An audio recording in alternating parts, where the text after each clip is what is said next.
चिंतन करते करते ब्रजगोपी ने महाराज प्राण त्याग दिए और सूक्ष्म शरीर से जाकर के वो ब्रजगोपी कृष्ण में समाये गए। रास में ब्रजगोपी एकत्रित कैलाश पर्वत पर महाराज मैया पार्वती श्रृंगार कर रहे हैं। आगे भोले बाबा कहां की तैयारी है? महाराज हम रास में जा रही हैं। रास में? हाँ, तो आज हमें भी ले चलो। नहीं, वहां पर लिखा हुआ पुरुष नो एंट्री, पुरुषों को प्रवेश नहीं मिलता है महाराज वहां। तो फिर क्या करो, ब्रजगोपी बना ले चलो। हाँ, ब्रजगोपी बन जाओगे तो ले चलूंगे। तुम ये श्रृंगार करो। प्रेम सरोवर में भोले बाबा को स्नान करायो, अच्छा घूम घुमारो घांगरो पहनायो भोले बाबा 80 पटुलिनों को, बाल संभाली मांग भर दई और काजल लगायो, बेंदी लगाई, कुंडल तुंगल पहराए, होठ रच दिए, बड़ी सुंदर अंगरखी, सेठ की चूड़ी, नाखूनी, पान में पाजे, बजने बिछुआ और बसंती रंग को ओढ़ना गोटादार और घूंघट सरका दियो। बोलो संत भगवान के। और पीछे गुम होकर के मुस्काई गई है पार्वती, आंखों के भारी भरकम से लग रहे। आगे आगे पार्वती और पीछे पीछे भोले बाबा जा रहे हैं जी रास्ते। और जैसे और भगवान राम ने 11,000 वर्ष राज किया, 1,000 वर्ष सीता साथ में रही, बाद में सोने की सीता बनवावे, प्राण प्रतिष्ठा करावे, तब यज्ञ किया करते थे। तो आज वो सब सजी रह गई। बोले हमें स्वीकार करो। राम जी बोले नहीं, मैंने एक नारी व्रत लिया है। हाँ, मैं द्वापर में तुम्हारे सबके साथ रास विलास करूंगा। वो सब ब्रजगोपी के। इस तरह से 33 करोड़ ब्रजगोपी रास में, और कृष्ण इन ब्रजगोपियों को देखते ही कहने लगे, रे ब्रजगोपियों, ये पतिव्रता को धर्म ना, तुम्हारे पति चिल्लाते रह जाए, बालक रोते रह जाएं और तुम मेरे पास दौड़ी चली आती हो, कि पतिव्रता को धर्म नहीं है ब्रजगोपी। तुम अपने पति की आज्ञा पालन किया करो, उनके पास रहा करो, मेरे पास इस तरह से तुम्हें नहीं आना चाहिए। कितने प्रेम से, कितने भाव से गई हैं ब्रजगोपी, और आपने सूखे से मुंह से कह दिया कि मेरे पास इस तरह मत आया करो। दुखी है। अच्छा, ऐसा लगता है ब्रजगोपी कि तुम्हारी पतियों से कुछ अनबन है गई है ना, या वजह से तुम चली आई रात में। नहीं बोली ब्रजगोपी। ब्रजगोपी ऐसा लगता है कि शरद पूर्णिमा की छिटकती चांदनी रात में ये वन प्रदेश कैसा लगता है, शायद ये देखने के लिए तुम आई होंगी। तो अब तो देख लिया, अब आप जाओ। ये पतिव्रता को धर्म ना है ब्रजगोपी। तुम्हारे पति चिल्लाते रह जाएं और तुम मेरे पास दौड़ी चली आती हो। देखो ब्रजगोपियों, एक पतिव्रता आई, वो पति की सेवा कर रही, वो 60 मिनट मीन्स 1 घंटा।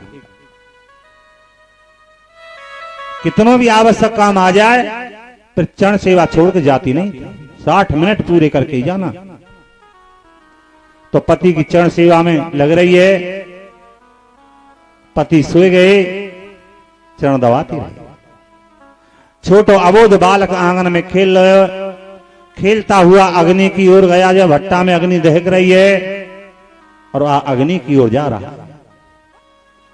अब वो देख रही है पतिव्रता, क्या बालक है बचाऊं तो मेरा नेम टूट जाएगा, और नेमे बचाऊं तो बालक अग्नि में जल करके मर जाएगा। अब क्या करूं?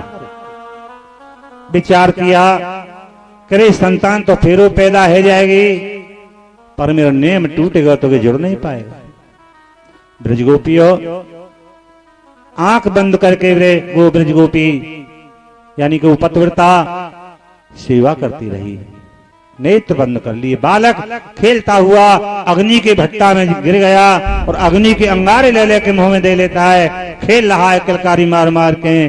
तो पतिव्रता की शक्ति पर अग्नि उसके लिए ठंडी पड़ गई। वो शक्ति होती है पतिव्रता में। तो ब्रजगोपियों, तुम अपने पति की बात माने करो, मेरे पास इस तरह से मत आए।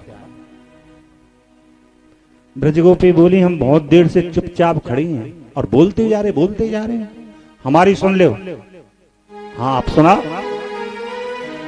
एक पतिव्रता आई और पति बोले, देवी मैं परदेश कमाए गुजार हूं। महाराज ये तो सब नेम टूट जाएंगे, तुम परदेश जा रहे हो तो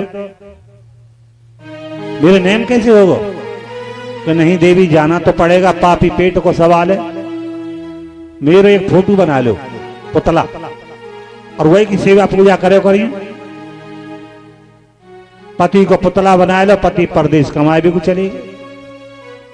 कुछ समय के बाद में और वो जब लौट के आए परदेश से कमा के, फाटक बंद मिले और वो लग रही है पति की चरण सेवा में। आवाज लगाई, फाटक खोलो। तो बताओ, कृष्ण उस पतिव्रता को फाटक खोलना चाहिए कि नहीं खोलना चाहिए?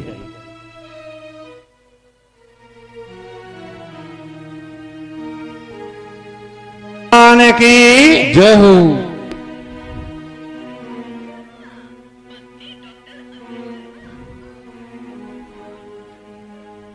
तो महाराज, तो इस तरह से आज महाराज कहने लगे, बताओ कृष्ण उस पतिव्रता को फाटक खोलना चाहिए कि नहीं खोलना चाहिए? वो तो नेम कर भी लग रही है। अब नेम छोड़ के फाटक खोलना चाहिए कि नहीं खोलना चाहिए? आप क्या कहते हो? हाँ जी, हाँ जी, नहीं खोलना चाहिए, बिल्कुल सही बात। इधर में कह रहे हैं कि खोल देना चाहिए। अब बाजेगी तुम नहीं, अब बाजेगी तुम। आधे तो कह रहे हैं खोल देना चाहिए, आधे कह रहे हैं बिल्कुल नहीं खोलना चाहिए। हाँ, पता तो ना पड़ी तुम्हें, और बजवाड़ी का काम है गे। हाँ, तो तुम आपस में मत करो। ये तो ब्रजगोपी और कृष्ण आपस में कर रहे हैं बात। तो आधे कह रहे खोल देना चाहिए और आधे कह रहे नहीं खोलना चाहिए। किसी गांव में एक महात्मा जी आए गए, बड़े विद्वान महात्मा आए और अपनी वाणी से बड़ा प्रभावित किया। तो बोले, महाराज तुम ऐसा करो, हमारे यहाँ प्रवचन कर दो, हमारी बस्ती में प्रवचन कर दो। ठीक है भैया, कर दूंगा, पर मेरी शर्त होगी। क्या? कि मैं जो भी आपसे पूछूंगा उसको जवाब आपको हाँ और ना में देना, बस, और ज्यादा कुछ नहीं है। बस्ती वाले बोले, कोई बात ना, दे देंगे, हमें तो हाँ ना ही तो करनी। हाँ, बहुत सुंदर मंच बनायो जी, पांडाल बनायो, तैयारी पूरी।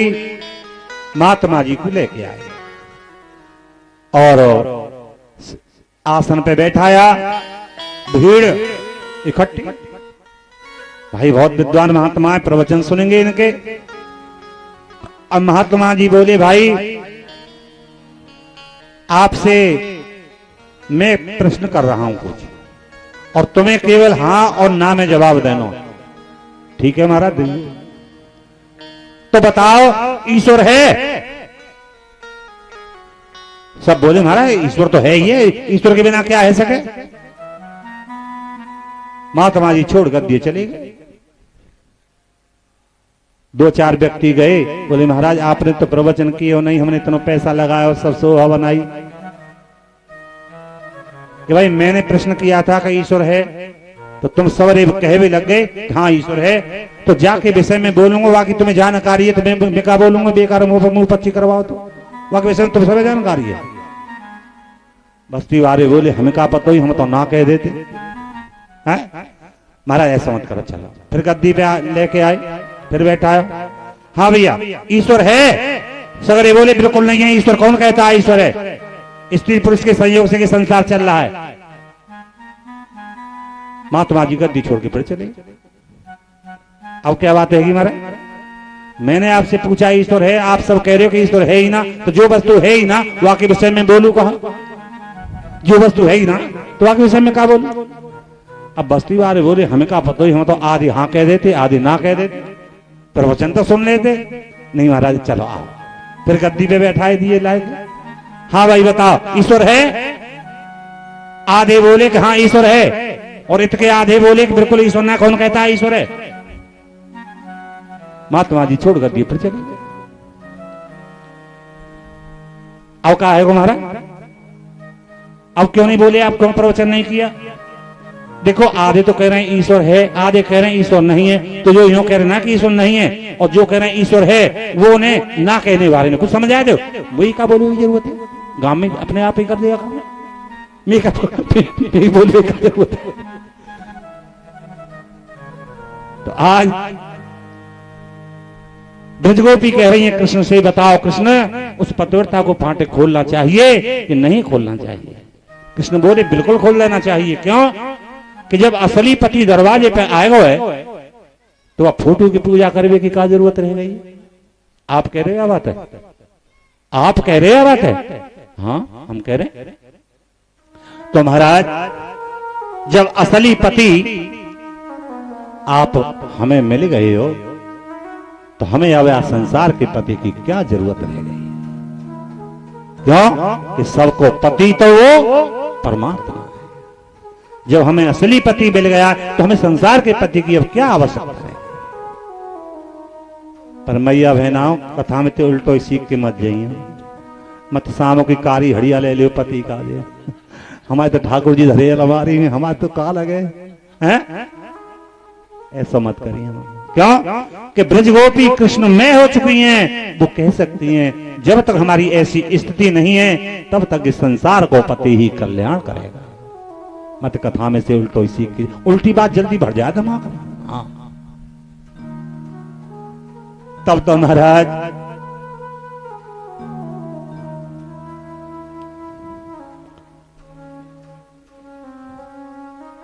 अवरास होने लगा जी।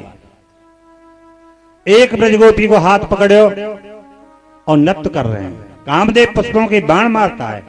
वह ब्रजगोपी को हाथ छोड़ो, वह दूसरी को पकड़ लियो, फिर नृत्य कर रहे हैं, कामदेव पुष्पों के बाण मारता है। लेकिन योगेश्वर भगवान कृष्ण को वो डिगा नहीं सका, डिगा नहीं सका। अब कामदेव विचार करने लगा कि भाई इतनी सब ब्रजगोपियों के बीच में ये कैसे डिग जाएगा, अकेले में डिग सके हो, अकेले में डिग सके हो। जान गए कृष्ण के अब ये परकोटा का युद्ध चाहे। उन सब ब्रजगोपियों के बीच में से एक ब्रजगोपी ले गए जी अकेले। और कौन सी ब्रजगोपी ले गए? ये व्यास जी ने नाम भागवत में नहीं दिया। क्यों नहीं दिया नाम? कि जा ब्रजगोपी ले गए वो व्यास जी की गुरु ही। आत्म नाम हो, गुरु नाम हो। एक तो अपने बड़े बेटा को नाम न लें, पति पत्नी आपस में नाम न लें, गुरु को नाम न ले, और एक लोभी को नाम न ले। शुभ कार्य करते समय इन चार को नाम नहीं लेना चाहिए, नहीं तो कार्य में विघ्न आएगा और आयु की हानि हो, आयु की हानि हो। आज महाराज नाम न ले सके, भागवत में इशारा जरूर आया, अन्याय आराधितो नूनम भगवान हरिश्वर। आराधिका अधिका, आराधना अधिक कौन करी है कृष्ण की? आराधिका अधिका राधिका। राधा रानी रह गई जी अकेले में, व्यास जी ना बताई ना। अब राधा रानी है गो अभिमान, मोह ज्यादा प्रेम माने, मोह अकेले में ले आए, मोह से ज्यादा प्रेम माने, मोह अकेले में ले आए। ये तो सब ब्रजगोपियां बेकार में घूमे। और क्या कह रही है कि महाराज मैं तो थक गई हूं। कृष्ण बोले फिर मैं क्या करूं? मुझे कंधा पे बैठा लो। अच्छा तो तुम मेरे कंधा में बैठोगी? हाँ आ जाओ। ऐसे करके नीचे को झुके कृष्ण और उछल के राधे रानी कंधा पे बैठना चाहे कि भगवान अंतर ध्यान है गए। राधे रानी ऊपर से एक जाए पड़ी हैं। अब तो महाराज ब्रज गोपी रो रही है। यहां पर गोपी गीत गाया है, ब्रज गोपियों ने गोपी गीत गाया है।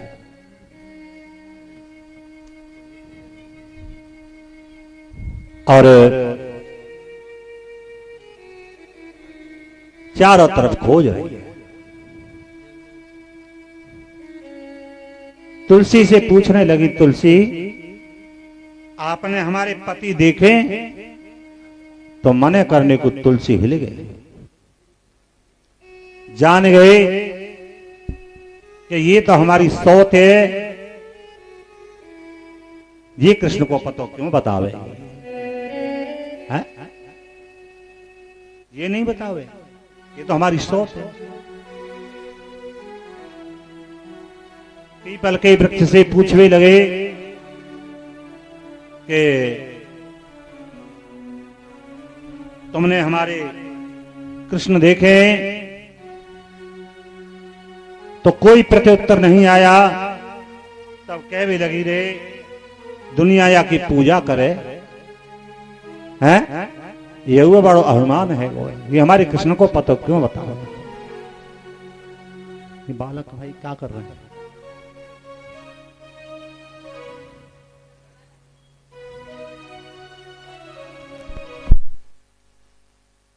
मधुकर श्रेणी तुम देखी थी ताम्रगननी, तुम देखी सीता मृगननी। खग मृग है मधुकर श्रेणी, खग मृग है मधुकर श्रेणी। तुम देखी सीता मृगननी, तुम देखी सीता मृगननी। खग मृग है नहीं? और मधुकर पूछ रहे हैं, है ना? सीता के विरह में इन सब से पूछ, हे खग, हे मृग पक्षी हो, मृग हो, घोड़ाओं के समूह हो, तुमने मेरी सीता देखी? क्यों पूछ रहे हैं? इन तीन जीवों से पूछ रहे हैं। तीन ही जीवों से क्यों पूछा? किया तुमने कभी विचार? खग मृग मधुकर, खग मृग मधुकर तन धर देवा, और करहि सदा रघुनायक सेवा। है? इन्होंने देवताएं ये, और देवताओं ने ये शरीर धारण किए। पक्षियों का, मृगों का और भौराओं का। हाँ जी, तो इसीलिए इन तीनों से पूछा है। आज ऐसे ही ब्रजगोपियां पूछ रही हैं, तुलसी से पूछती हैं, कभी बट वृक्ष से पूछती हैं, कभी पीपल के वृक्ष से पूछती हैं, और विरह में दुखी है रही, विरह में सब परेशान।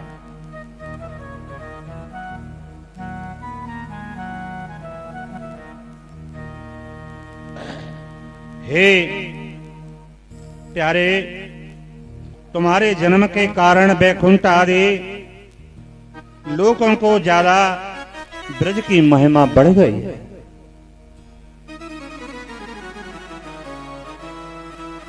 और सौंदर्य की देवी, मधुरता की देवी लक्ष्मी वैकुंठ को त्याग कर आज या ब्रज में निवास करते।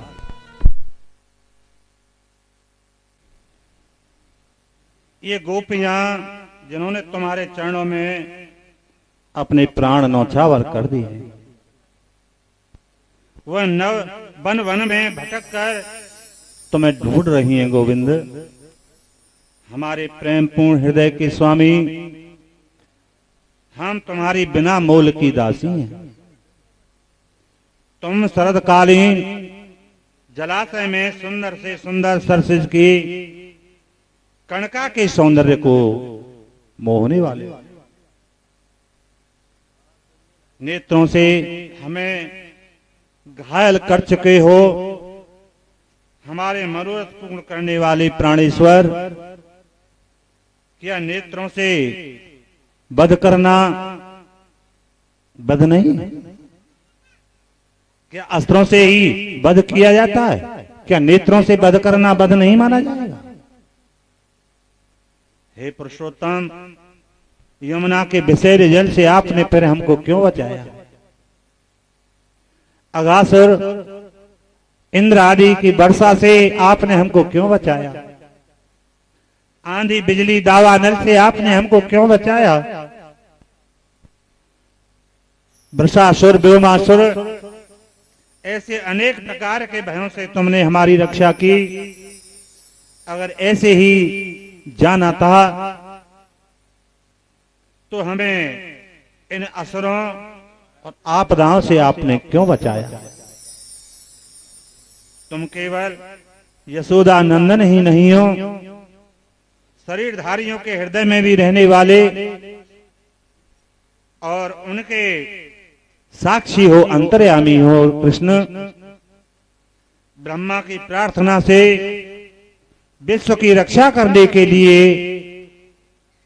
पृथ्वी का भूभार उतारने के लिए यदुवंश में आपको प्राकट्य हुआ है।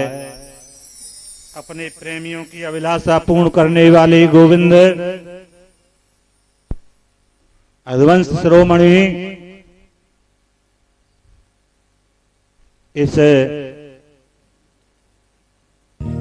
जन्म में मृत्यु रूप संसार के चक्कर से डरकर तुम्हारे चरणों की शरण ग्रहण करते हैं गोविंद। अगर आपको इसी तरह से मारना था तो हमें पहले ही मर जाने दिया होता। इस तरह से ब्रजगोपी बड़ी कातर हैं, बड़ी दुखी हैं। एक ब्रजगोपी कहती है कि भगवान कहते हैं, ना हम वसामी वैकुंठे योगी हृदय, ना योगी हृदय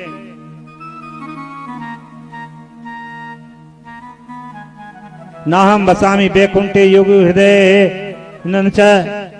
महाराज, जहां न मैं वैकुंठ में निवास करता हूं, न योगियों के हृदय में निवास करता हूं, जहां मेरे भक्त हैं तन्मय है कि मेरे कीर्तन करें, तो मैं कीर्तन में प्रकट हो जाया करता हूं। तो ब्रजगोपियों, तुम सब मिलजुल के ने कीर्तन कर लो, यहीं पे कृष्ण प्रकट हो, यहीं पे कृष्ण प्रकट हो। तो सब बोलेंगे, नेत्र बंद करके धुन बंदनी चाहिए, जिससे गोविंद यहां प्रकट हो। गोविंद हरे गोपाल हरे, गोविंद हरे गोपाल हरे, गोविंद हरे गोपाल हरे, गोविंद हरे गोपाल हरे। जय जय प्रभु दीन दयाल हरे, जय जय प्रभु दीन दयाल हरे। गोविंद हरे गोपाल हरे, गोविंद हरे गोपाल हरे। जय जय प्रभु दीन दयाल हरे, जय जय प्रभु दीन दयाल हरे। जय जय प्रभु दीन दयाल हरे, जय जय प्रभु दीन दयाल हरे। गोविंद हरे गोपाल हरे, गोविंद हरे गोपाल हरे। गोविंद हरे गोपाल हरे, गोविंद हरे गोपाल हरे। जय जय प्रभु दीन दयाल हरे, जय जय प्रभु प्रभु दीन दयाल हरे। जय जय प्रभु दीन दयाल हरे। जय जय प्रभु दीन दयाल हरे। जय जय प्रभु दीन दयाल हरे। जय जय प्रभु दीन दयाल हरे। गोविंद हरे गोपाल हरे। गोविंद हरे गोपाल हरे। जय जय प्रभु दीन दयाल हरे। जय जय प्रभु दीन दयाल हरे। जय जय प्रभु दीन दयाल हरे। जय जय प्रभु दीन दयाल हरे। गोविंद हरे गोपाल हरे। गोविंद हरे गोपाल हरे। जय जय प्रभु दीन दयाल हरे। जय जय प्रभु दीन दयाल हरे। जय जय प्रभु दीन दयाल हरे। जय जय प्रभु दीन दयाल हरे। गोविंद हरे गोपाल हरे। गोविंद हरे गोपाल हरे। जय जय प्रभु दीन दयाल हरे। जय जय प्रभु दीन दयाल हरे। जय जय प्रभु दीन दयाल हरे। जय जय प्रभु दीन दयाल हरे। जय जय प्रभु दीन दयाल हरे। देख लो आगे कितना आएगा। जय हो भगवान।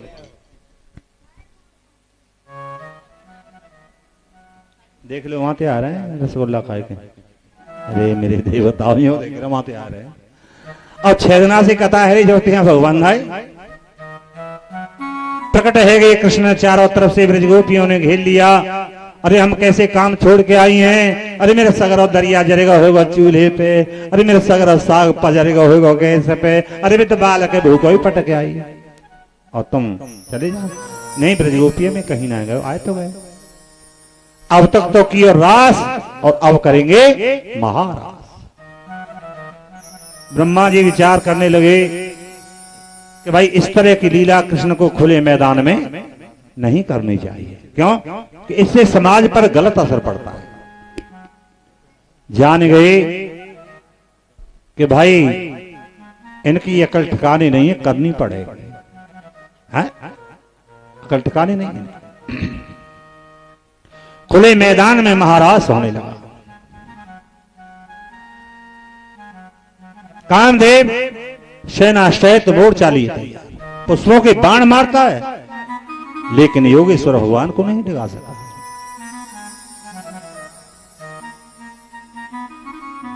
अब महाराज एक ब्रजगोपी को हाथ पकड़े कृष्ण जैसे अपनी छाती से लगाई ब्रजगोपी और वही ब्रजगोपी कृष्ण रूप है जाए। जा ब्रजगोपी हृदय से लगा में वही कृष्ण बन जाए। आज रास में एक भी ब्रजगोपी नहीं महाराज सब के सब कृष्ण नृत्य कर रहे हैं। क्या छटा होगी उस समय की आप कल्पना करें। कामदेव त्रहमाम करके चरणों में गिर गया है जी कि प्रभु मुझे क्षमा करिए। मेरी बात कर रहे हैं आप। मेरे जैसे लाखों कामदेव भी आपको नहीं डिगा सकते।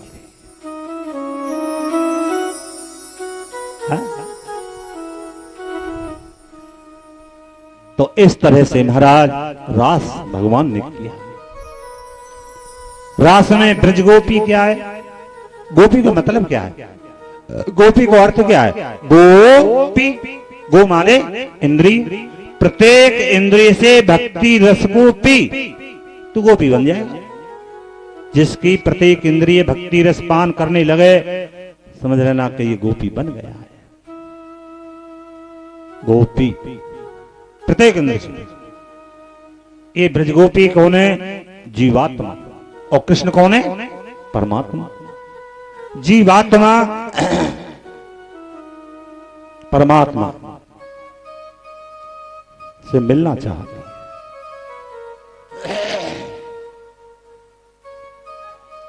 है जी। तो महाराज रास नाम काय को है।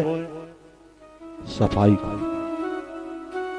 रास नाम काय को सफाई को। गंदगी को नाम रास नहीं। हमारे अंतःकरण में 3 दोष हैं। देखो हमारे थोड़े संकेत पे आप लोग समझ जाएंगे क्योंकि आपकी ये 22 में सत्संग बहुत होते रहते हैं। ठीक है ना। तो ज्यादा कहने की जरूरत नहीं पड़ेगी। तो तीन दोष होते हैं अंतःकरण के, मल, विक्षेप और आवरण। मल नाम का है कोई इस जन्म के पाप या पूर्व जन्म के पाप। पाप हमारे दूर कैसे होंगे? उपासना के द्वारा। विक्षेप, विक्षेप कहते हैं चित्त की चंचलता। चित्त की चंचलता हमारी शांत कैसे होगी?